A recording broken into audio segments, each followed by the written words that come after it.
Minha nora me disse para comer as sobras da geladeira, mas o que fiz em seguida a deixou pálida. A frase saiu da boca dela, Sofia, com uma naturalidade fria, enquanto ela arrumava sua bolsa cara para sair. Meu filho, Lucas, apenas olhou para o chão, como sempre fazia quando a esposa dele mostrava seu desprezo por mim. Eu morava com eles há 1 ano, desde que meu marido, Marco, faleceu. Vendi nossa casa e dei a eles todo o dinheiro para que pudessem comprar a residência espaçosa onde estávamos. A condição era simples. Eu teria um quarto e seria cuidada por eles. Mas o cuidado se transformou em tolerância, e a tolerância virou desprezo. Aquela frase sobre as sobras, dita na frente de uma amiga de Sofia que estava na sala, foi a gota d'água. Senti algo quebrar dentro de mim. Não era tristeza. Era uma calma gelada. Minha nora me chamou de sobra da geladeira, na frente de todos, mas o que descobri sobre ela e a casa mudou tudo. Inscreva-se e deixe seu like para acompanhar meu plano de vingança. Naquela mesma noite, não consegui dormir. A humilhação queimava em meu peito. Levantei-me e fui até a cozinha para beber um copo de água. Foi quando ouvi a voz de Sofia vindo do escritório. Ela falava baixo ao telefone, mas a porta estava entreaberta. Não se preocupe, amiga, dizia ela. Ela não vai ser um problema por muito tempo. Já estou vendo os preços do Golden Days Residence. É um lugar simples, mas certo. Assim que ela estiver lá, podemos vender a casa e usar o dinheiro para a viagem. O Lucas nem sabe que a casa está só no meu nome. Ele acha que a mãe dele está protegida. O ar saiu dos meus pulmões. Não era só maldade, era um plano. Um plano para me descartar como se eu fosse um móvel velho e roubar o que restava da minha vida. No dia seguinte, Sofia me olhou com um sorriso falso. "Dormiu bem, Helena?" ela perguntou. Eu sorri de volta. Um sorriso que não alcançou meus olhos. "Como uma pedra", respondi. Comecei meu plano naquele mesmo dia. Fui até o porão, onde guardava algumas caixas antigas. Meu falecido marido, Marco, era um homem muito organizado. Ele guardava tudo. E eu me lembrava de um detalhe que Sofia havia esquecido. Quando entreguei o dinheiro a eles, Marco insistiu que eles assinassem um pequeno documento. Não era nada oficial, apenas uma folha de papel onde eu escrevi: "Eu, Helena, empresto esta quantia para a compra de uma casa. O valor deve ser devolvido integralmente se a casa for vendida." Lucas e Sofia assinaram, provavelmente rindo da minha formalidade boba. Encontrei o papel no fundo de uma caixa de documentos, intacto. Com o documento em mãos, procurei um advogado, um senhor chamado Sr. David. Ele olhou o papel e disse que, embora não fosse um contrato formal, a assinatura deles era uma prova clara da intenção. Era uma arma. Mas eu sabia que uma batalha legal seria longa e dolorosa. Minha vingança precisava ser mais pessoal. Comecei a agir. Passei a vender discretamente algumas joias e objetos de valor que eu tinha. Quando Sofia perguntava, eu dizia com uma voz triste: "Preciso de um dinheirinho extra para minhas coisas, já que não quero incomodar vocês." Vi a ganância brilhar nos olhos dela. Ela achava que eu estava gastando minhas últimas economias, o que tornaria mais fácil justificar me colocar num asilo. Ela estava me ajudando a cavar sua própria cova. A grande noite chegou 2 semanas depois. Sofia organizou um jantar especial. "Temos algo importante para discutir com você, Helena", disse ela, com uma seriedade fingida. Lucas parecia desconfortável, sem saber o que estava por vir. Eles serviram a comida, e antes que Sofia pudesse começar seu discurso sobre como seria melhor para mim viver em um lugar com pessoas da minha idade, eu a interrompi. "Antes, eu gostaria de mostrar uma coisa a vocês", falei, com a voz firme. Coloquei uma pasta na mesa. Dentro havia uma cópia do documento assinado e uma carta do Sr. David, meu advogado, explicando as consequências legais de vender a casa sem me pagar. Sofia abriu a pasta. Seu rosto, que antes exibia um sorriso de pena, foi perdendo a cor. Ela olhou para o papel, depois para mim, e a palidez tomou conta de sua pele. "O que é isso?" ela gaguejou. "Você me disse para comer as sobras, Sofia", respondi calmamente. Então, eu decidi fazer exatamente isso. Comecei com as minhas economias, que eram as sobras da minha antiga vida. Agora, estou indo para o prato principal, o dinheiro que usei para comprar o teto sobre sua cabeça. Lucas pegou o papel, confuso. Seus olhos se arregalaram ao ler o documento e, principalmente, ao ver a assinatura da esposa. Ele olhou para Sofia, a ficha finalmente caindo. "A casa está só no seu nome?" ele perguntou, a voz trêmula de raiva e decepção. O silêncio na sala era pesado. Sofia não conseguia formular uma frase. A máscara dela havia caído, revelando a pessoa calculista que ela realmente era. Lucas levantou-se. o rosto vermelho de fúria. A discussão que se seguiu foi feia, cheia de acusações e verdades dolorosas que ele se recusou a ver por anos. Eu apenas fiquei sentada, observando o império de mentiras dela desmoronar. Ela não podia vender a casa sem me pagar, e o escândalo destruiria sua reputação. Meu filho, finalmente, viu com quem havia se casado. Aquele jantar foi o fim do casamento deles e o começo da minha nova vida. No final, a casa foi vendida. Foi um processo complicado, mas com a orientação do Senhor. David, recebi cada centavo que era meu por direito. Sofia saiu da vida de Lucas com muito menos do que esperava. Meu filho, por sua vez, passou por um período difícil, mas nosso relacionamento começou a se curar. Ele me pediu perdão inúmeras vezes por ter sido cego, por não ter me defendido. Eu o perdoei. Com o dinheiro, comprei um pequeno apartamento aconchegante só para mim, perto de um parque. Decorei do meu jeito, com minhas coisas, minhas memórias. Nunca mais ninguém me diria para comer as sobras. A partir daquele dia, eu me serviria dos melhores pratos que a vida pudesse oferecer, pois eu havia conquistado minha liberdade e minha dignidade de volta. A vida no meu novo apartamento era tranquila. As manhãs eram preenchidas pelo cheiro de café fresco e pela luz do sol que entrava pela janela da sala, iluminando as fotos do meu mar. Eu havia redescoberto pequenos prazeres: cuidar das minhas plantas, ler um livro sem ser interrompida e caminhar pelo parque sentindo o calor na pele. Lucas me visitava toda semana. Ele parecia um homem diferente, mais leve, embora uma sombra de culpa ainda vivesse em seus olhos. Ele trazia pão fresco da padaria e sentava comigo na pequena varanda, falando sobre seu trabalho e seus planos. Estávamos reconstruindo nossa relação, tijolo por tijolo, sobre as ruínas que Sofia havia deixado. A paz, no entanto, era uma construção frágil, e eu estava prestes a descobrir que pessoas como Sofia não desaparecem. Elas apenas esperam o momento certo para voltar a assombrar. 6 meses se passaram nesse ritmo sereno. Foi quando o primeiro tremor aconteceu. Recebi uma ligação de uma prima distante. Uma mulher com quem eu mal falava. A voz dela era estranha, cheia de uma pena que eu não compreendia. Helena, querida, eu sinto muito pelo que você está passando, ela disse. Fiquei confusa. Passando pelo quê? Eu estou ótima, respondi. Houve um silêncio constrangedor do outro lado da linha. Bem, é que a Sofia comentou com algumas pessoas sobre suas dificuldades, sua memória. Ela disse que você anda confusa, gastando o dinheiro de forma irresponsável. Ela disse que está muito preocupada com você. O telefone pareceu congelar na minha mão. Sofia não estava mais na minha vida, mas estava envenenando as bordas dela, pintando um quadro de uma velha senil e incapaz, provavelmente para se justificar perante o mundo. Ela estava roubando minha narrativa, me transformando na vilã da história dela. A semente da dúvida que Sofia plantou começou a germinar. Em um dos seus jantares semanais, Lucas chegou com uma expressão preocupada. Ele hesitou antes de falar. Mãe, nós precisamos conversar. Ele começou, evitando meu olhar. A Sofia me ligou. Ela disse que você tem ligado para os amigos antigos dela, dizendo coisas horríveis. Senti um frio na espinha. Era uma mentira descarada, uma inversão completa da realidade. Lucas, olhe para mim.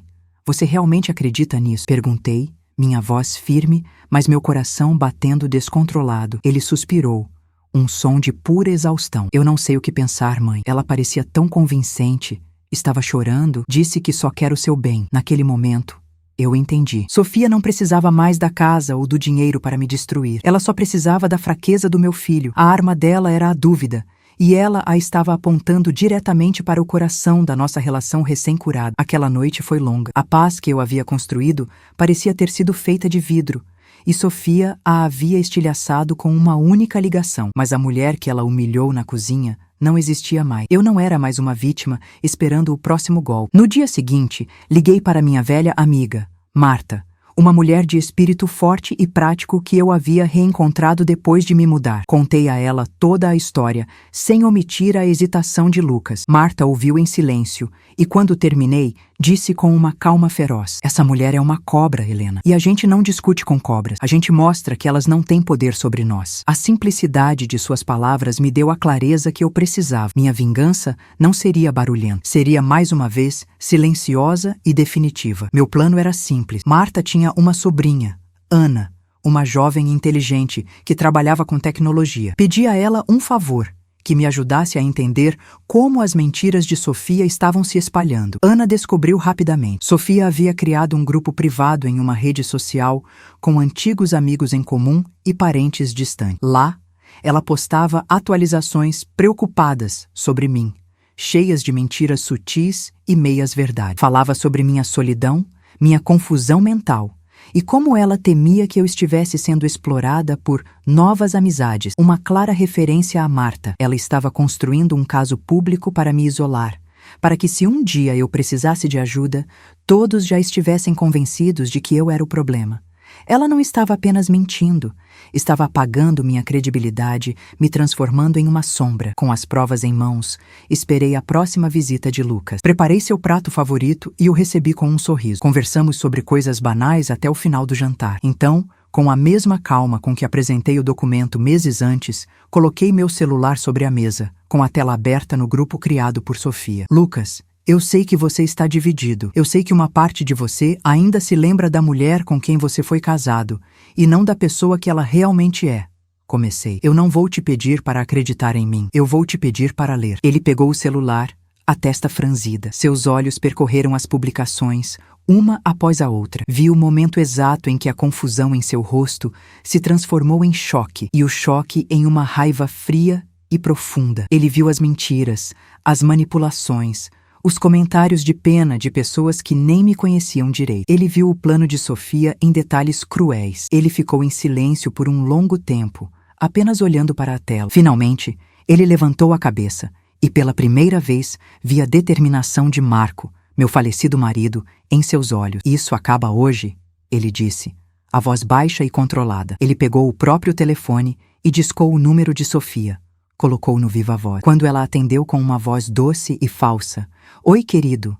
A resposta de Lucas foi cortante. "Sofia, eu li tudo, cada palavra mentirosa que você escreveu sobre a minha mãe. Você não vai mais usar a mim ou a sua falsa preocupação para continuar sua vingança. Se você entrar em contato comigo ou com ela de novo, eu vou expor publicamente cada uma dessas mensagens para todos que conhecemos." Acabou. Ele desligou antes que ela pudesse responder. O silêncio que se seguiu foi diferente do silêncio pesado daquela noite do jantar. Era um silêncio de libertação. Lucas olhou para mim, os olhos cheios de lágrimas. "Me perdoa, mãe. Me perdoa por ter duvidado, mesmo que por um segundo." Eu segurei a mão dele. "Eu já te perdoei há muito tempo, meu filho. O que importa é que agora você se perdoe. Aquele foi o verdadeiro fim da influência de Sofia sobre nós. Ela havia tentado me servir às sobras de sua amargura, mas em vez disso, apenas nos uniu de uma forma que eu nunca pensei ser possível. Naquela noite, meu filho e eu não éramos mais uma mãe e um filho se curando. Éramos uma família,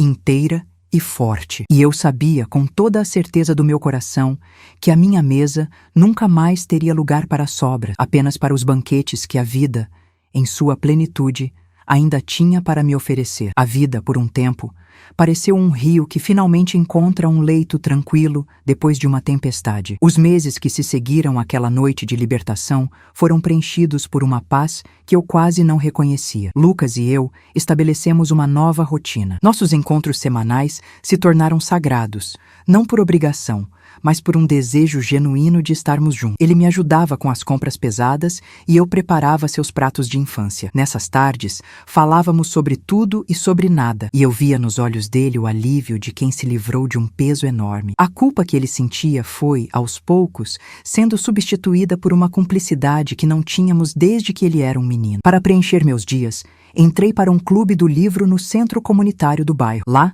conheci outras mulheres, ouvi outras histórias e senti que minha vida estava se expandindo para além das paredes do meu apartamento. Eu não era mais apenas a viúva de Marco ou a mãe de Lucas. Eu era Helena, uma mulher com opiniões sobre romances e biografias, alguém que gostava de cuidar de suas plantas e que apreciava o silêncio. A sombra de Sofia parecia ter se dissipado completamente, como um pesadelo que se desfaz com a luz da manhã. Mas algumas sombras têm raízes profundas e apenas esperam a distração do sol para se estenderem novamente. A calmaria foi quebrada de uma forma sutil, quase imperceptível. Foi durante uma de nossas reuniões do Clube do Livro. Uma das senhoras, chamada Célia, comentou casualmente: "Helena, Você não vai acreditar quem eu vi outro dia. Uma moça tão doce, Sofia. Ela disse que foi sua nora. Ela parecia tão triste, coitada. Disse que cometeu muitos erros e que sente muito a sua falta e a de Lucas. Senti um arrepio percorrer minha espinha, mas mantive a compostura. É mesmo? Respondi, com uma neutralidade que me custou caro. Sofia não estava atacando, estava se infiltrando. Ela não estava gritando. Estava sussurrando sua versão da história para ouvidos que não conheciam a verdade. Ela estava se pintando como uma vítima arrependida, uma figura trágica digna de pena. Era uma estratégia brilhante e perversa. Ela sabia que a simpatia era uma arma poderosa e estava começando a apontá-la para o meu novo círculo de paz. Na semana seguinte, o sussurro se tornou uma presença. Cheguei ao centro comunitário e a vi. Sofia estava lá, servindo café e biscoitos como voluntária. Ela usava roupas simples e um sorriso humilde. Ao me ver, seus olhos se encheram de uma tristeza teatral. Ela não veio até mim. Apenas me deu um pequeno aceno, como se tivesse vergonha de se aproximar. Foi um espetáculo. Todos ao redor viram seu gesto de respeito e arrependimento. Marta, minha amiga, que tinha vindo me buscar naquele dia, apertou meu braço e murmurou: "Não caia nesse jogo, Helena. A cobra só trocou de pele." Mas os outros não viam uma cobra, viam uma ovelha perdida. Nos dias que se seguiram, a presença dela se tornou constante. Ela contava para quem quisesse ouvir sobre como estava tentando se redimir, como estava fazendo terapia e como seu maior desejo era ter o perdão da família que ela, sem querer, machucou. Ela estava, mais uma vez, roubando minha narrativa, me colocando na posição de uma mulher dura e sem coração, que se recusava a perdoar a pobre moça arrependida. A situação atingiu o ponto crítico quando Lucas me ligou, a voz carregada de preocupação. "Mãe, um velho amigo do trabalho me disse que encontrou a Sofia. Ele disse que ela está fazendo trabalho voluntário e que parece outra pessoa. Ele me perguntou por que eu não dava uma segunda chance a ela. O veneno estava se espalhando, chegando até meu filho. Eu sabia que ele não acreditava nela.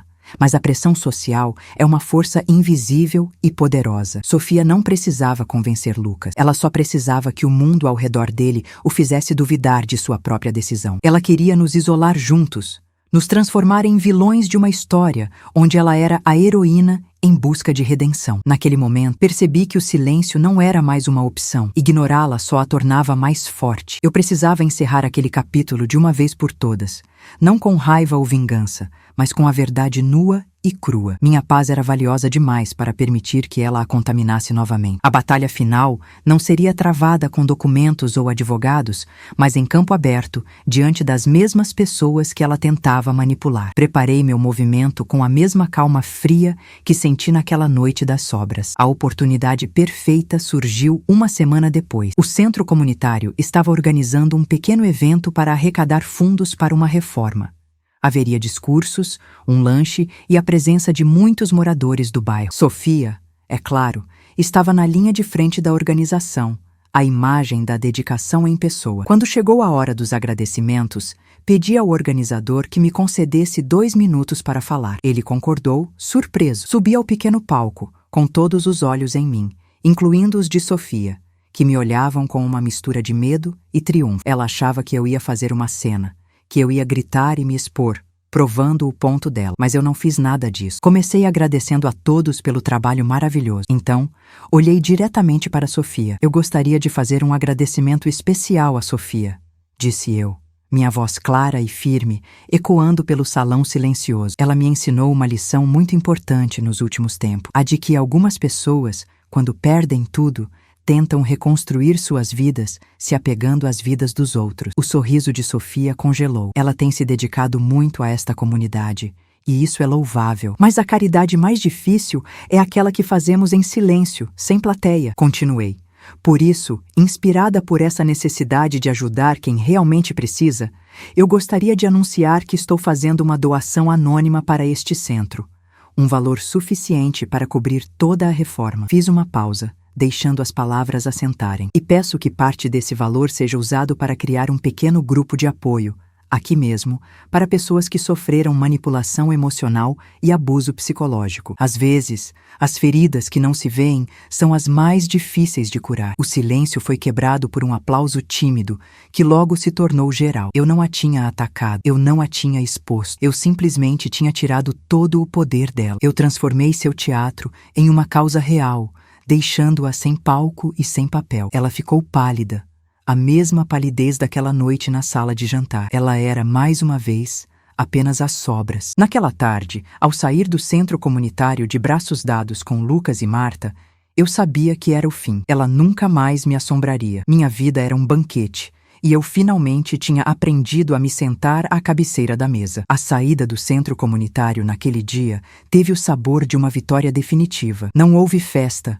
nem discursos grandiosos. Houve apenas um silêncio cúmplice entre mim, Lucas e Marta, enquanto caminhávamos sob o sol da tarde. Era o silêncio de um trabalho bem feito, de uma porta que finalmente se fecha. Nos dias que se seguiram, Sofia desapareceu. Como uma névoa que se dissipa, sua presença no centro comunitário e nos sussurros do bairro simplesmente sumiu. A proposta que fiz no meu discurso foi levada a sério. Com a minha doação, o centro não só iniciou a reforma, como também organizou o grupo de apoio que eu sugeri. A convite da diretora, aceitei ajudar na organização. Ouvir as histórias de outras pessoas, compartilhar minhas próprias experiências de forma anônima e ver a força que nascia daquela união me deu um novo propósito. Eu não estava mais apenas me curando.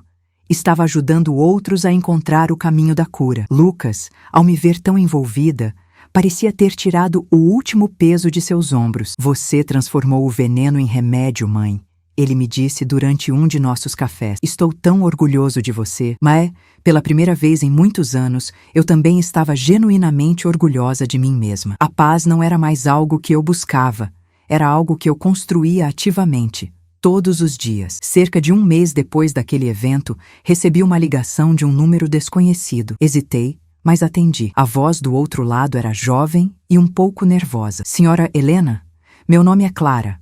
Eu era amiga da Sofia. Meu corpo enrijeceu por um instante. Uma reação automática àquele nome. Mas a voz de Clara não tinha maldade, apenas uma tristeza cansada. Eu só queria dizer que vi o que aconteceu no centro comunitário. Uma amiga em comum me contou. E eu queria pedir desculpas, não por ela, mas por mim, por todas as vezes que eu ouvi as histórias dela e não questionei, por todas as vezes que senti que algo estava errado, mas fiquei quieta para não criar problemas. Ela fez uma pausa, respirando fundo. Ela fez isso com muita gente. Ela se aproxima, descobre suas fraquezas e depois as usa para te controlar ou te destruir. Quando você não serve mais, ela te descarta e te transforma no vilão da história dela. Ela fez isso comigo também. Anos atrás, o que a senhora fez foi corajoso. A senhora não a destruiu, apenas mostrou a verdade. E por isso, obrigada. Desliguei o telefone com o coração batendo forte. Aquela ligação era uma validação que eu não sabia que precisava. Era a prova de que a escuridão de Sofia não tinha me atingido apenas. Eu não estava sozinha. A vida seguiu seu curso tranquilo por mais alguns meses. O outono chegou, pintando as árvores do parque com tons de laranja e vermelho. Eu me sentia como aquelas árvores, deixando velhas folhas caírem para me preparar para algo novo. Meu apartamento era meu santuário, e minha rotina uma melodia suave. Até que, numa manhã cinzenta de terça-feira, a melodia foi interrompida por uma batida na porta. Era o carteiro, com uma carta registrada. Assinei, sentindo um frio na barriga sem motivo aparente. O envelope era de um escritório de advocacia que eu não conhecia. Sentei-me no sofá e abri o lacre. As palavras impressas no papel eram técnicas e frias, mas a mensagem era clara como um grito. Sofia estava me processando. A acusação era de difamação e assédio moral. Segundo a carta, meu discurso no centro comunitário e minhas ações subsequentes haviam causado a ela um sofrimento psicológico profundo, destruindo sua reputação e a deixando incapaz de reconstruir sua vida. Ela exigia uma retratação pública e uma compensação financeira altíssima. O ar saiu de meus pulmões. O mesmo sentimento daquela noite em que ouvi seu plano ao telefone. Era um absurdo, uma mentira descarada, mas estava ali, em papel timbrado, ameaçando destruir a paz que eu lutei tanto para conquistar. Ela não queria dinheiro, ela queria me arrastar para a lama com ela. Era seu último e mais desesperado ato de vingança. Por um momento, o medo antigo ameaçou voltar. A imagem de tribunais, de acusações, de ter minha vida revirada por estranhos, me apavorou. Mas então, olhei ao redor. Vi as fotos de Marco, minhas plantas crescendo viçosas na janela, os livros do clube empilhados na mesinha. Aquela mulher assustada que comia as sobras não morava mais ali. Peguei o telefone e liguei para a primeira pessoa em quem confiei, o Sr. David. Com a voz calma, expliquei a situação. Ele ouviu tudo e, ao final, disse com uma firmeza tranquilizadora: Helena, isso é o que chamamos de um processo frívolo. É um ato de desespero. Não se preocupe. Vamos lutar contra isso com a verdade. Em seguida, liguei para Lucas. Sua reação foi de uma fúria gelada. Ela não vai conseguir, mãe. Eu estou com você. Eu sou testemunha de tudo. Naquela mesma tarde, nos reunimos no escritório do Sr. David. Eu, Lucas e Marta, que insistiu em vir. Contei sobre a ligação de Clara, a ex-amiga de Sofia. O Sr. David anotou tudo. Temos testemunhas. Temos um histórico de comportamento manipulador. Ela acha que pode usar o sistema para te intimidar, mas vamos usar o sistema para expor a verdade de uma vez por todas. Ele afirmou. Eu não me sentia mais como uma vítima sendo arrastada para uma briga. Eu me sentia como uma general preparando seu exército para a batalha final. Não chegamos a ir a tribunal. O Sr. David organizou uma reunião de mediação. Uma última tentativa de resolver o assunto fora da corte. Sofia chegou acompanhada de seu advogado, com a mesma expressão de vítima sofredora que ela havia aperfeiçoado. Ela parecia pequena e frágil, mas quando seus olhos encontraram os meus, vi a mesma maldade de sempre. Eu não estava sozinha. Ao meu lado estavam o Sr. David, Lucas e Marta. O advogado de Sofia começou a falar sobre o trauma de sua cliente. Então, o Sr. David, calmamente, apresentou nossa defesa. Ele não me fez falar. Em vez disso, chamou Lucas, que contou sobre as mentiras, o desprezo e o plano para me colocar em um asilo. Chamou Marta, que descreveu a campanha de difamação que Sofia orquestrou. E então, ele disse: temos mais uma testemunha que está disposta a depor sobre o padrão de comportamento da senhora Sofia. O nome dela é Clara. Ao ouvir aquele nome, a compostura de Sofia rachou. A cor sumiu de seu rosto, a mesma palidez de anos atrás. Ela sabia que tinha perdido. Seu advogado, percebendo que o caso era uma farsa, pediu uma pausa. 20 minutos depois, eles voltaram e retiraram formalmente todas as acusações. Sofia não olhou para mim ao sair. Ela apenas caminhou para fora da sala e da minha vida para sempre. Naquele dia, a guerra acabou. Voltei para meu apartamento, fiz uma xícara de chá e sentei na varanda. A paz que senti não era apenas a ausência de conflito. Era uma paz conquistada, forjada na dor e na coragem. Eu havia me servido do banquete da vida. E agora, finalmente, podia desfrutar da sobremesa. A viagem de volta do escritório de advocacia foi silenciosa, mas era um silêncio bom. Era como o silêncio que fica depois que uma tempestade muito forte vai embora. O céu ainda está cinza, mas você já consegue sentir o cheiro de terra molhada e sabe que o sol vai voltar. Lucas dirigia com as duas mãos no volante, concentrado. Marta, ao meu lado, olhava pela janela com um pequeno sorriso. Ninguém precisava dizer nada. A guerra tinha acabado e nós tínhamos vencido. Ao chegar em meu prédio, Lucas desligou o carro e se virou para mim. Mãe, Ele começou, mas a voz falhou. Eu apenas segurei sua mão. Eu sei, meu filho. Agora acabou, para nós dois. Ele concordiu, os olhos marejados de alívio. Naquela noite, dormi um sono profundo e sem sonhos pela primeira vez em anos. Eu não era mais uma mulher lutando por seu lugar no mundo. Eu era uma mulher em paz, em sua própria casa. O tempo, que antes parecia um inimigo, se tornou meu amigo. Um ano se passou. A vida encontrou um ritmo calmo e feliz. O grupo de apoio no centro comunitário, que nasceu de uma tática para desarmar Sofia, se tornou uma das maiores alegrias da minha vida. 2 vezes por semana, eu me sentava com outras pessoas e ouvíamos uns aos outros. Eram histórias de chefes malvados, de parentes manipuladores, de amizades que machucavam. Eu nunca contei a minha história em detalhes, mas não precisava. Ao ajudar os outros a encontrar suas vozes, eu fortalecia a minha. Me tornei Helena, a senhora que sempre tinha uma palavra de conforto e uma xícara de chá quente para oferecer. A diretora do centro, uma mulher chamada Ana, até me deu uma pequena sala para chamar de nosso cantinho. Minha amizade com Marta se aprofundou. Ela era a irmã que a vida me deu mais tarde. Quase todos os dias, ela passava no meu apartamento para um café e uma conversa. Falávamos de livros, das notícias, das plantas que teimavam em não florescer. Lucas continuou sendo meu pilar. Ele me ligava todos os dias e nossos encontros semanais eram sagrados. Certo dia, ele chegou para o nosso café da tarde com um brilho diferente nos olhos. Mãe, tem alguém que eu gostaria que você conhecesse. Ele disse meio sem jeito. Na semana seguinte, ele trouxe Ana. Não a Ana do centro comunitário, mas uma moça de sorriso doce e olhar sincero. Ela era professora e falava com uma paixão contagiante sobre seus alunos. Ela me trouxe um pequeno vaso de violeta. Lucas me disse que a senhora gosta de plantas. Ela falou, e eu senti meu coração se aquecer. Não havia falsidade ali, apenas gentileza. Vi como Lucas olhava para ela com um misto de admiração e tranquilidade. Ele estava curado. O fantasma de Sofia não tinha mais poder sobre ele. Um dia, enquanto arrumava um armário antigo, encontrei uma caixa de madeira que pertencia a Marco. Dentro havia fotos antigas e cartas que ele me escreveu quando éramos jovens. Em uma delas, ele dizia: Helena, minha maior alegria será saber que mesmo que eu vá primeiro, você continuará a florescer. As lágrimas vieram, mas não eram de tristeza. Eram de gratidão. Eu olhei para a minha vida, meu filho feliz, minhas amizades verdadeiras, meu propósito em ajudar os outros. Eu tinha florescido, Marco. Eu tinha cumprido sua maior esperança. Guardei a carta de volta na caixa, não como uma relíquia de um passado perdido, mas como a raiz de uma árvore forte que continuava a crescer. O amor dele foi minha base, mas os galhos e as folhas eram todos meus. A vida, no entanto, ainda guardava uma pequena surpresa. No grupo de apoio, conheci um senhor chamado Alberto. Ele era um professor de história aposentado que tinha perdido a esposa há alguns anos. Ele falava pouco sobre sua dor, mas ouvia a todos com uma atenção imensa. Começamos a conversar depois das reuniões. Descobrimos um gosto em comum por filmes antigos e longas caminhadas no parque. Ele não tentava preencher o vazio que Marco deixou. Ninguém jamais poderia. Em vez disso, ele abriu um novo espaço em minha vida, um que eu não sabia que existia. Nossos encontros eram simples. Tomávamos sorvete na praça, falávamos sobre nossos netos imaginários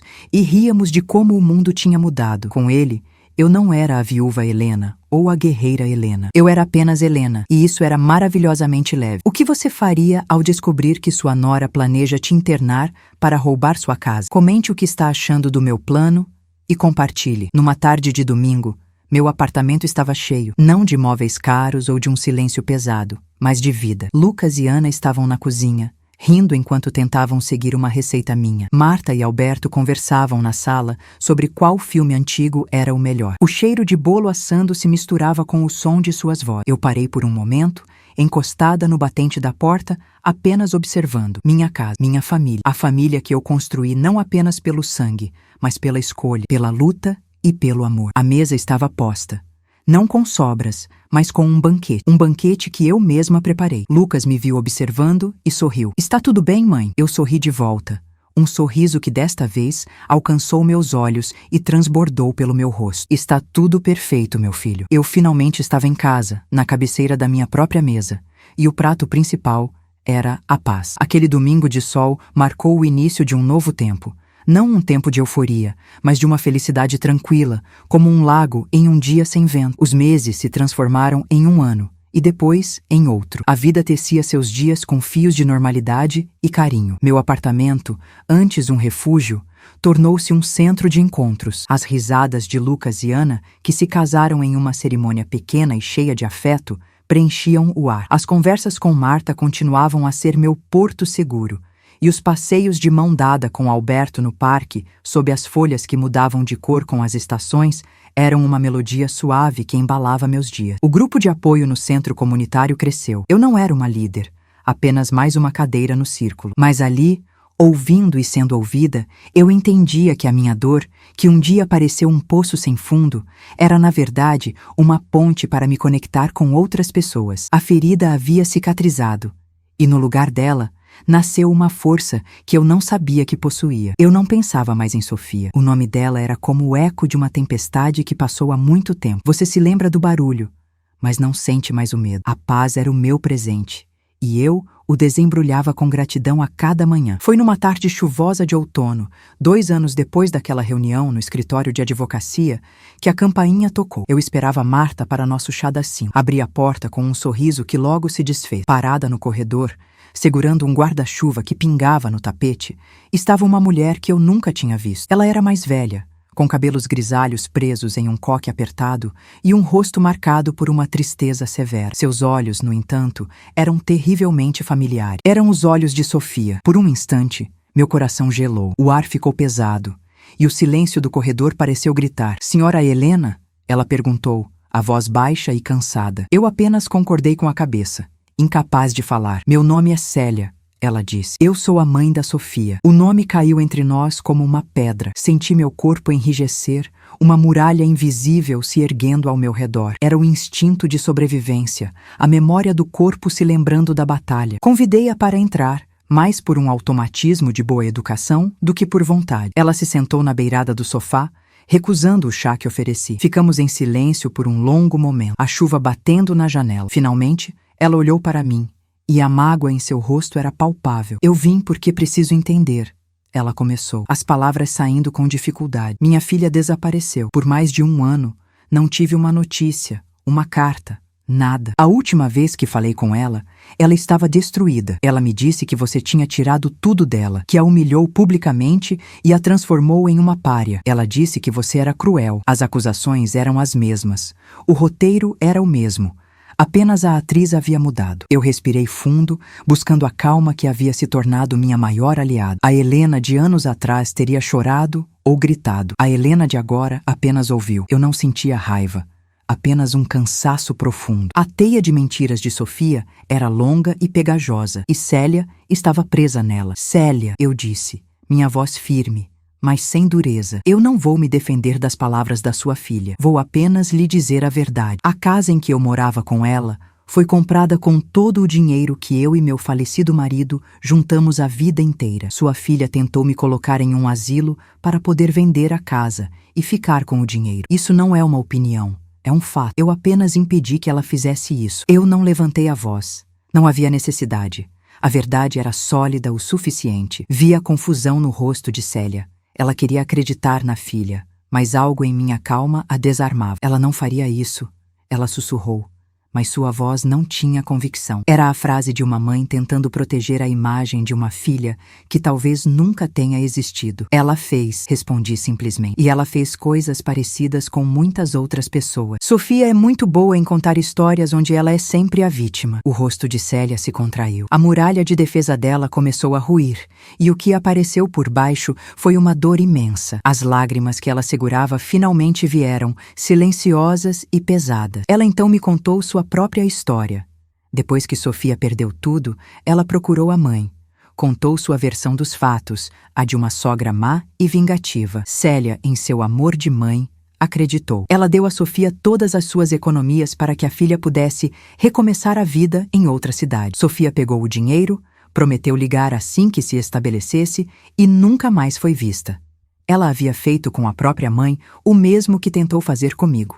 Usou, descartou e desapareceu, deixando um rastro de destruição emocional e financeira. Célia não estava ali para me acusar. Ela estava ali porque eu era a última pessoa que tinha enfrentado a tempestade Sofia e permanecido de pé. Ela estava procurando não por sua filha, mas por uma resposta que fizesse sentido. Naquele momento, eu não vi a mãe da mulher que tentou me destruir. Eu vi apenas uma mulher, sozinha e ferida, enganada pela mesma pessoa. Minha vitória sobre Sofia nunca pareceu tão completa, não por ter ganhado uma casa ou uma batalha legal, mas por ter chegado a um lugar onde eu podia olhar para a dor de Célia e sentir compaixão em vez de triunfo. Levantei-me e, desta vez, fui à cozinha e preparei 2 xícaras de chá. Voltei e entreguei uma a ela. Suas mãos tremiam ao segurar a xícara quente. Sentamo-nos em silêncio por um tempo, apenas o som da chuva e de sua respiração contida. Eu não sei onde ela está, Célia, eu disse suavemente. E, honestamente, acho que é melhor assim.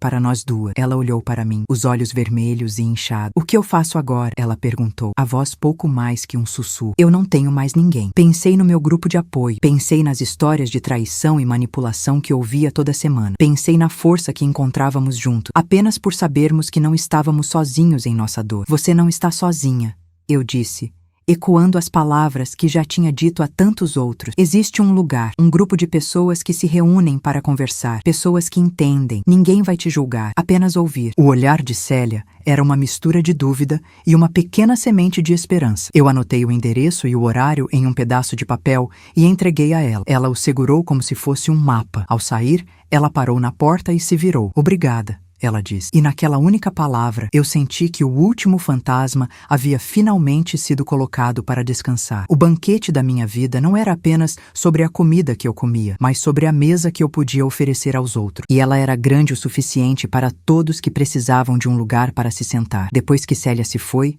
a porta se fechou com um clique suave.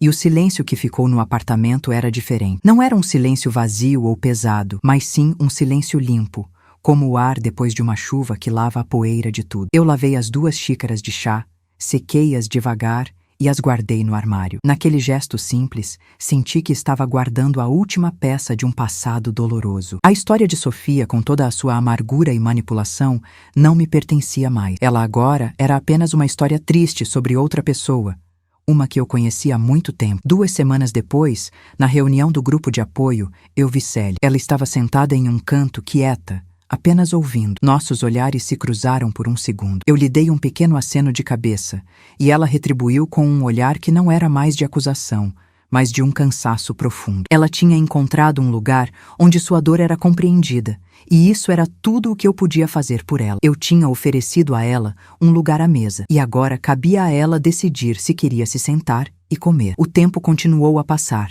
não mais como um inimigo que me lembrava do que perdi, mas como um jardineiro paciente, cuidando das sementes que eu havia plantado. A vida floresceu em pequenos e maravilhosos detalhes. Lucas e Ana se casaram em uma cerimônia simples no jardim do centro comunitário, cercados por amigos e pelo perfume das flores. Ana não tentava ser a filha que eu nunca tive.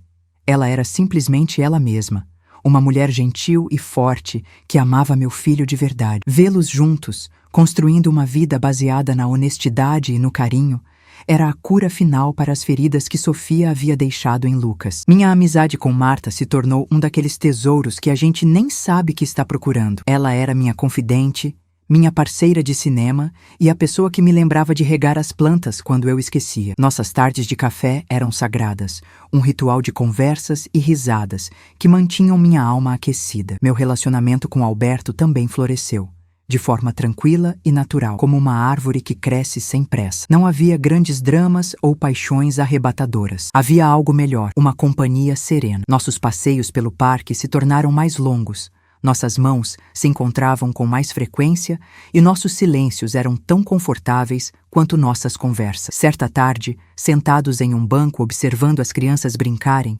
ele se virou para mim. "Helena", ele disse, a voz calma de sempre. "Eu não estou tentando substituir o que você teve. Só estou perguntando se você me daria a honra de caminhar ao seu lado no caminho que ainda temos pela frente." Eu não precisei pensar na resposta. Apenas apertei sua mão e sorri. Não era sobre substituir o passado, era sobre adicionar um novo e belo capítulo ao livro da minha vida. O amor de Marco foi o alicerce da minha casa, mas Alberto era a janela nova que eu abria para deixar o sol da tarde entrar. Uma noite, eu não conseguia dormir. Não por ansiedade ou medo, mas por uma sensação de plenitude que quase não cabia no peito. Levantei-me e fui até a sala. A luz da lua entrava pela janela, iluminando os porta-retratos na estante. Havia uma foto do meu casamento com Marco, eu e ele, jovens e cheios de sonhos. Ao lado, uma foto de Lucas e Ana no dia do casamento deles, os olhos brilhando de felicidade. E mais recente, uma foto tirada por Marta, eu e Alberto, rindo durante um de nossos passeios. Olhei para aquelas imagens e vi o mapa da minha vida. Vi a dor, a perda, a luta, mas vi, acima de tudo, a resiliência do amor. O amor que sobrevive à morte, que se reconstrói depois da traição e que pode nascer de novo quando a gente menos espera. Eu percebi que a vingança contra Sofia nunca foi o objetivo final. A verdadeira vitória não foi derrotá-la, foi sobreviver a ela e construir uma vida tão cheia de alegria que a memória dela se tornou insignificante, como uma pedra no fundo de um rio de águas claras. Aquele sentimento de paz se tornou meu estado natural. Minha casa estava sempre cheia de vida. Os domingos eram dias de almoço em família, não por obrigação, mas por alegria. A mesa, que um dia foi palco da minha maior humilhação, agora era o centro do meu mundo. Nela não havia sobras, apenas banquetes. Banquetes de comida simples, mas principalmente de afeto. Ana trazia doces, Marta contava histórias engraçadas, Lucas e Alberto debatiam sobre filmes antigos e eu apenas observava, com o coração transbordando. Certa vez, durante um desses almoços, Lucas levantou um brinde. "A minha mãe", ele disse, a voz firme e emocionada, "a mulher mais forte que eu conheço, que me ensinou que não importa o quão dura seja a tempestade, nós podemos sempre reconstruir nossa casa em um terreno mais firme." Todos levantaram suas taças. Naquele momento, olhando para os rostos das pessoas que eu amava, eu entendi o verdadeiro significado do banquete da vida. Não é sobre o que nos é servido, mas sobre a família que escolhemos para sentar à mesa conosco. E a minha mesa estava farta. Eu finalmente não era mais uma convidada na vida de ninguém. Eu era a anfitriã da minha própria felicidade. e as portas da minha casa estavam e sempre estariam abertas. Os anos que se seguiram foram como a calmaria depois de uma longa viagem por um mar agitado. A paz não era algo que eu buscava ativamente. Ela simplesmente se instalou como um hóspede bem-vindo que decide ficar. Meu apartamento, antes um símbolo da minha reconquista, tornou-se simplesmente meu lar. Um lugar onde as paredes guardavam o som de risadas e conversas tranquilas, não mais os ecos de batalhas passadas. A rotina era a minha maior bênção. As manhãs eram minhas, com uma xícara de chá e um livro, observando a cidade despertar pela janela. As tardes eram frequentemente compartilhadas com Alberto, em caminhadas lentas pelo parque ou sessões de cinema em casa, onde discutíamos sobre qual ator da Era de Ouro era o mais charmoso. Nossas mãos se encaixavam com a naturalidade de quem já se conhece há uma vida inteira. Não havia a urgência da juventude, mas sim a beleza serena de duas histórias que se encontram no outono, com a promessa de aquecerem uma a outra durante o inverno. Minha amizade com Marta era a âncora que me mantinha firme. Ela era a testemunha da minha transformação, a única, além de mim, que conhecia cada detalhe da jornada. Nossas conversas iam do trivial ao profundo, em questão de minutos. Falávamos sobre receitas de bolo, sobre as dores de envelhecer e sobre a estranha maneira como a vida nos quebra e nos reconstrói mais fortes nos lugares partidos. Lucas e Ana eram a prova viva de que a felicidade podia renascer das cinzas. Eles construíram uma vida juntos, baseada no respeito e na comunicação, coisas que Lucas nunca conheceu em seu primeiro casamento. Vê-lo sorrir sem a sombra da culpa nos olhos, vê-lo tratar Ana com a gentileza que eu sempre soube que ele possuía, era a cura para feridas que eu nem sabia que ainda estavam abertas em meu coração. Eles vinham para o almoço aos domingos, e a mesa, aquela mesma mesa que um dia foi o cenário da minha humilhação, agora era o coração da nossa família, sempre farta de comida simples e amor abundante. No grupo de apoio, eu via Célia toda semana. Ela raramente falava sobre si mesma, mas sua presença era constante. Eu a via ouvir as histórias dos outros com uma atenção profunda, e às vezes um brilho de compreensão passava por seus olhos cansados. Ela estava encontrando seu próprio caminho para fora da escuridão, e eu respeitava seu silêncio. Nossa interação se limitava a um aceno de cabeça, um entendimento mudo que passava entre nós. Ela era um lembrete vivo de que as ações de Sofia deixaram um rastro de vítimas e que a cura de cada uma delas era um processo individual e sagrado. Minha vitória nunca foi sobre vingança, mas sobre sobrevivência. E ao sobreviver, eu havia criado um espaço seguro não apenas para mim,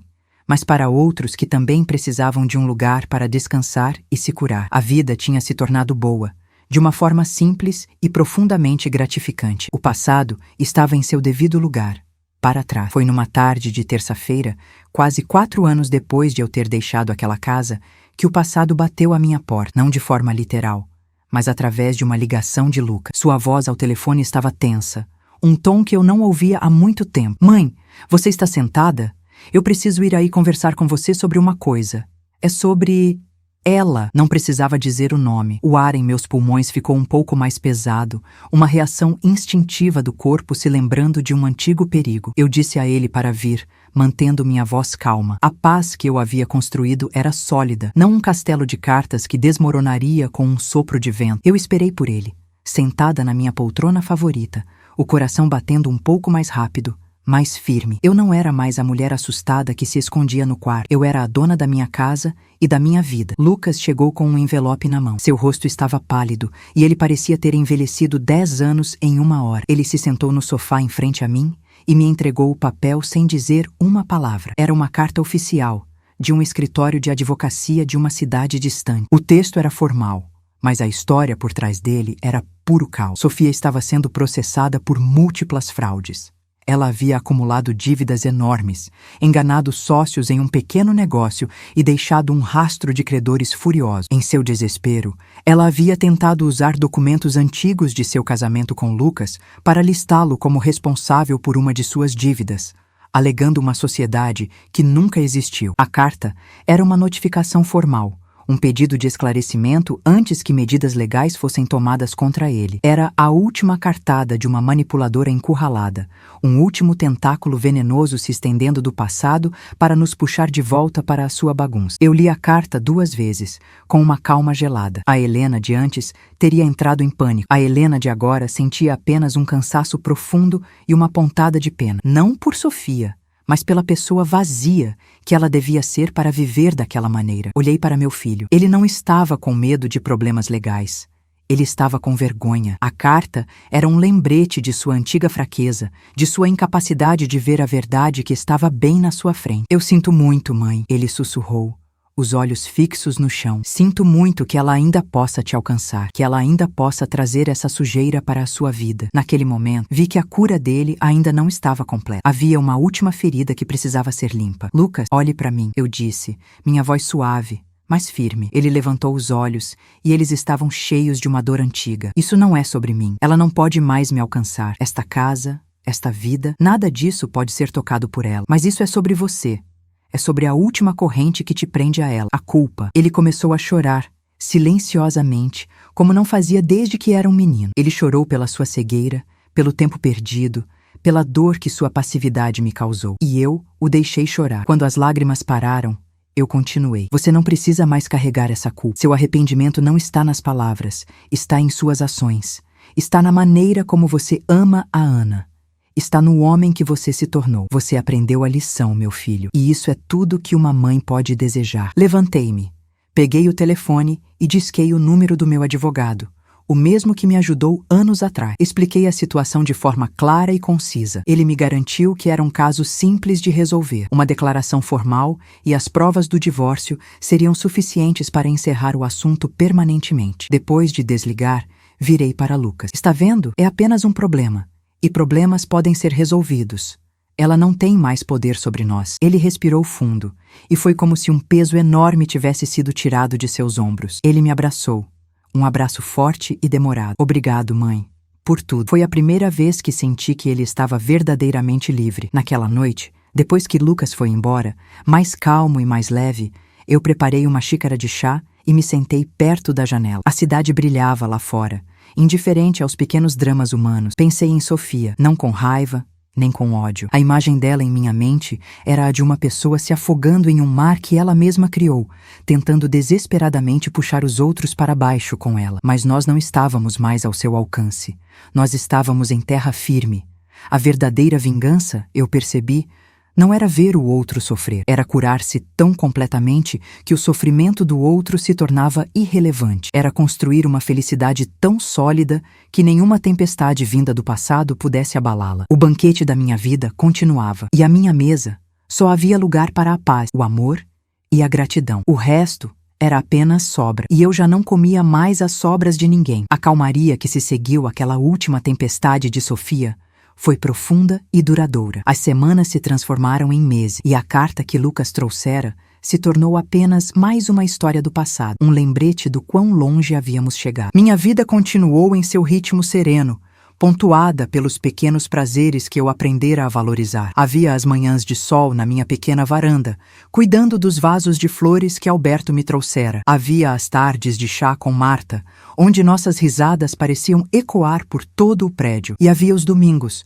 quando meu apartamento se enchia com o cheiro do assado de Ana e a voz de Lucas contando sobre sua semana de trabalho, uma voz livre de qualquer sombra. Eu me sentia como uma árvore antiga que, após sobreviver a um raio, não apenas se curou, mas floresceu com mais força nos galhos partidos. Alberto e eu havíamos encontrado um compasso só nosso. Não éramos um casal de jovens apaixonados, mas duas almas que caminhavam lado a lado, apreciando a paisagem do fim de tarde da vida. Ele nunca tentou preencher o vazio deixado por Marco. Em vez disso, ele ajudou a construir um novo cômodo em meu coração, um lugar iluminado e arejado. Certa noite, estávamos na sala, ouvindo músicas antigas em um rádio. Ele pegou minha mão e, sem dizer nada, começou a me guiar numa dança lenta e um pouco desajeitada. Nós rimos, não da nossa falta de jeito, mas da alegria simples daquele momento. Naquele instante, senti uma gratidão imensa. A vida havia me tirado muito,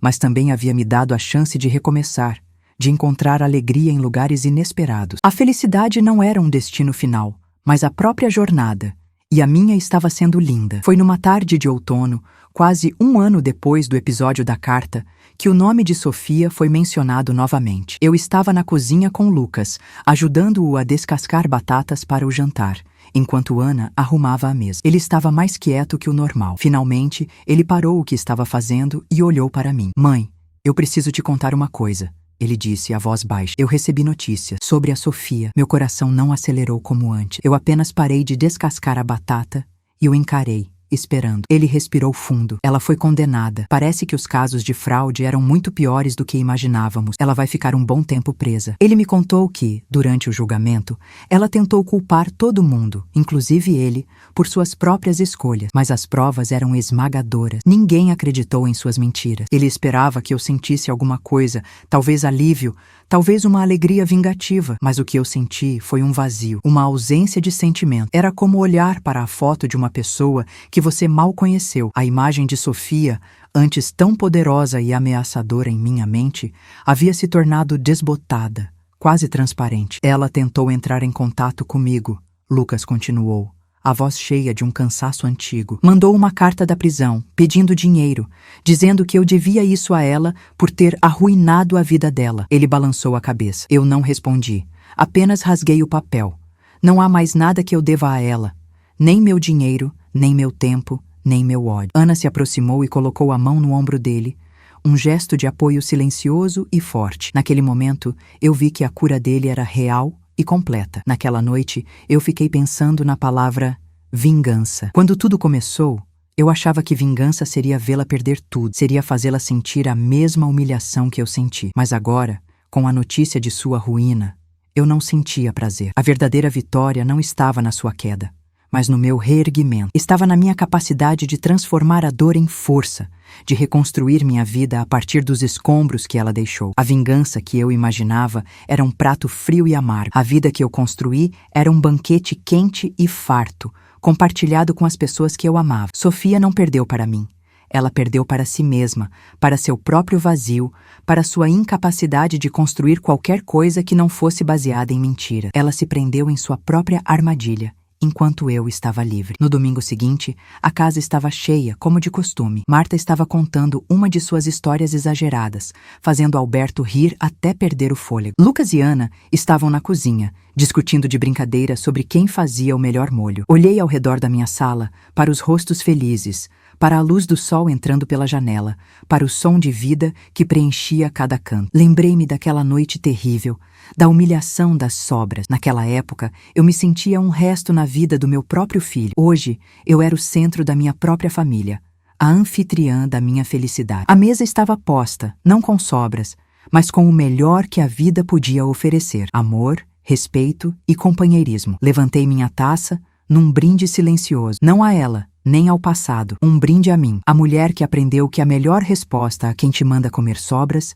é preparar o seu próprio banquete. E o meu estava apenas começando. 5 anos se passaram desde a notícia da condenação de Sofia. 5 anos de uma paz que se aprofundou como as raízes de uma árvore forte. Minha vida, que antes parecia um terreno baldio cheio de entulho, agora era um jardim bem cuidado. Lucas e Ana me deram a maior das alegrias. Uma neta, a pequena Júlia, que tinha os olhos curiosos de Marta. Nos fins de semana, meu pequeno apartamento se transformava no palco de suas primeiras palavras e passos desajeitados. Alberto e eu seguíamos nossa dança lenta e feliz, colecionando memórias em passeios tranquilos pelo parque e noites de filmes antigos na televisão. Marta continuava sendo minha confidente para as pequenas fofocas e as grandes reflexões. A vida era boa. A ferida deixada por Sofia havia se tornado uma cicatriz pálida, quase invisível, um lembrete de uma batalha vencida que já não doía mais ao toque. Eu acreditava que aquele capítulo estava selado para sempre, mas o passado, às vezes, tem um jeito de enviar um último eco antes de silenciar de vez. Aconteceu numa manhã de quarta-feira. Em meio às contas e propagandas, havia um envelope diferente no meu correio. Não tinha remetente, apenas meu endereço escrito com uma caligrafia trêmula e elegante. Senti um arrepio estranho, uma intuição antiga. Abri o envelope com cuidado. Dentro, uma única folha de papel dobrada. A carta era curta e as palavras pareciam escolhidas com dificuldade. Cara Helena, começava. Meu nome é Clara. Eu sou a mãe de Sofia. Eu sei que não tenho direito algum de lhe pedir nada, mas eu imploro por alguns minutos do seu tempo. Há algo que preciso dizer. De mãe para mãe, por favor. Ao final, havia um número de telefone. Meu primeiro impulso foi rasgar o papel, queimar aquela última ponte para o passado e proteger a paz que eu havia construído com tanto esforço. Sofia. Até mesmo o nome de sua mãe parecia carregar o peso de anos de dor. O que aquela mulher poderia querer de mim? Uma desculpa? Dinheiro? Tentar defender as ações monstruosas da filha? A Helena de antes teria se escondido, aterrorizada. Mas eu não era mais aquela mulher. Contei a Alberto naquela noite enquanto tomávamos chá. Ele ouviu em silêncio, segurando minha mão. O que seu coração diz para você fazer? Ele perguntou com sua calma de sempre. Não o que a raiva ou o medo dizem, mas o seu coração. Fechei os olhos. Meu coração não sentia medo. Sentia uma curiosidade cansada. Eu precisava ouvir. Eu devia isso à mulher que eu havia me tornado. Liguei para Clara no dia seguinte. Sua voz ao telefone era frágil como vidro fino. Marcamos de nos encontrar em um pequeno café no centro da cidade. Um lugar neutro, anônimo. Eu cheguei primeiro e a observei entrar. Ela era uma mulher pequena, de cabelos grisalhos e ombros curvados, como se carregasse um peso invisível. Seus olhos, quando encontraram os meus, estavam cheios de uma vergonha profunda. Ela se sentou e demorou um longo momento para conseguir falar. Obrigada por vir. Ela sussurrou. Eu não vim pedir perdão pela Sofia. Não há perdão para o que ela fez. Com você, com seu filho e com tantos outros. Ela fez uma pausa, respirando fundo. Eu vim porque preciso que alguém saiba a verdade. Sofia não nasceu má. Ela nasceu doente.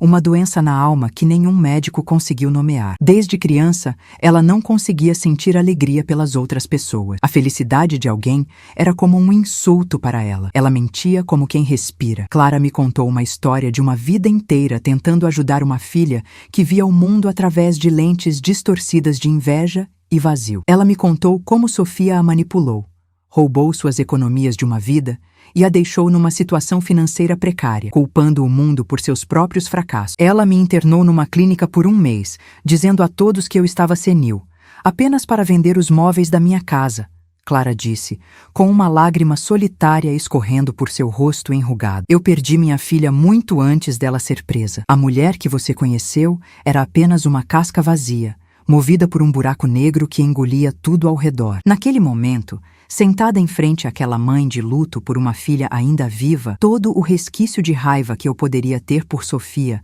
se desfez. O que senti não foi perdão, foi algo muito maior, compreensão. A imagem da vilã todo-poderosa se desfez e em seu lugar surgiu a figura trágica de uma pessoa quebrada, incapaz de amar ou ser amada. Eu não disse muito. Apenas segurei a mão dela sobre a mesa. Eu sinto muito por sua perda, eu disse, e eu realmente sentia. Nós duas éramos sobreviventes da mesma tempestade. Fomos embora sem muitas outras palavras. Aquele encontro não mudou o passado, mas mudou a forma como eu o enxergava. Sofia não era mais um monstro na minha história. Ela era apenas uma personagem triste e pequena, cujo poder sobre mim havia se extinguido completamente. A verdadeira protagonista da minha história era eu. A heroína era a mulher que aprendeu a transformar veneno em remédio. Naquela noite, contei tudo a Lucas. Ele ouviu atentamente, o rosto sério. Quando terminei, ele ficou em silêncio por um longo tempo, olhando para as próprias mãos. Então, ele levantou o rosto e, pela primeira vez, vi em seus olhos uma paz que eu não via desde que ele era um menino. Eu passei anos me sentindo culpado por não ter visto, por não ter te protegido, ele disse, a voz embargada. Mas agora eu entendo. Eu não estava lutando contra uma pessoa. Eu estava lutando contra uma doença. E eu não tinha como vencer. Ele me abraçou forte. Obrigado, mãe, por me libertar disso também. Naquele abraço, eu senti que a última corrente havia se quebrado. Ele não estava apenas livre de Sofia. Ele estava livre da culpa. No domingo seguinte, a casa estava cheia de risadas novamente. Júlia corria pela sala, fugindo das cócegas de Lucas. Ana e Alberto discutiam amigavelmente sobre a melhor maneira de temperar a salada. Marta contava uma história que fazia todos gargalharem. Eu observei a cena, com o coração transbordando. Lembrei-me da Helena, que comia as sobras na cozinha, sentindo-se um fantasma em sua própria vida. E olhei para a mulher que eu era agora, a matriarca, o porto seguro, a anfitriã de um banquete farto de amor e felicidade. A história com Sofia não terminou com a sua prisão. Terminou naquele café, com um aperto de mão entre duas mães. Terminou no abraço de libertação do meu filho. A vingança final não foi vê-la cair. Foi me reerguer tão alto que a sombra dela não podia mais me alcançar. Minha mesa estava posta e nela só havia lugar para o futuro. E o futuro, eu sorri para mim mesma. Tinha um gosto delicioso. Minha vingança está completa. E eles sabem do meu plano. O que você achou dessa reviravolta final? Inscreva-se para mais histórias intensas sobre família e traição.